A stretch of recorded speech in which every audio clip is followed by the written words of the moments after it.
você tem que, ó, meu bem, braço pra afundar, tirar. Eles devem ter um protocolo de como eles fazem, né?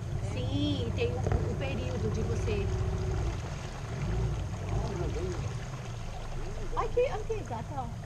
Esse é miudinho ainda, viu? Porque tem uns desse tamanho, ó. Que aí ele é carnudo.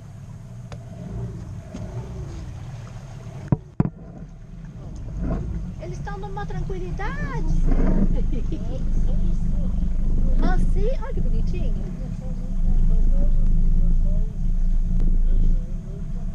É porque eles estão miúdos ainda, né?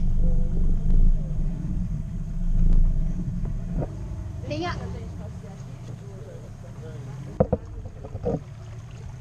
Hoje já subiu, eu acho que só parece que uma ou duas lanchas.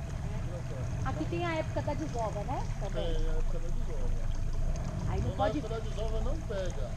Não pode. Aí, então por isso que ajuda muito, né? Olha esse, olha o tamanho desse. Eles são pequenininhos.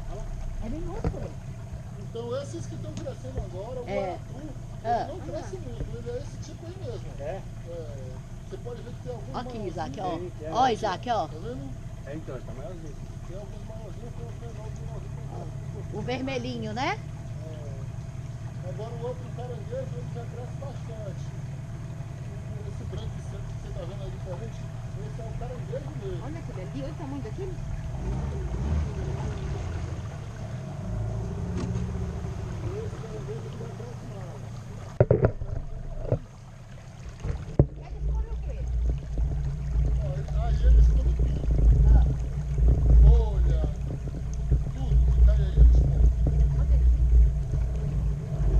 Esse daqui que tem a pele branca, branca diferente. Ah, esses aqui são vermelhinhos, mas tem uns Esse que... diferente é o caranguejo. Olha lá, aquele lá é o verdadeiro mesmo. Ah, tá. Não é que é verdadeiro. É, aquele que vende na Ah, praia. é São diferente, ó. espécies. É. Aquele ali é maiorzinho também, É. Isaac, ó. É. São espécies diferentes.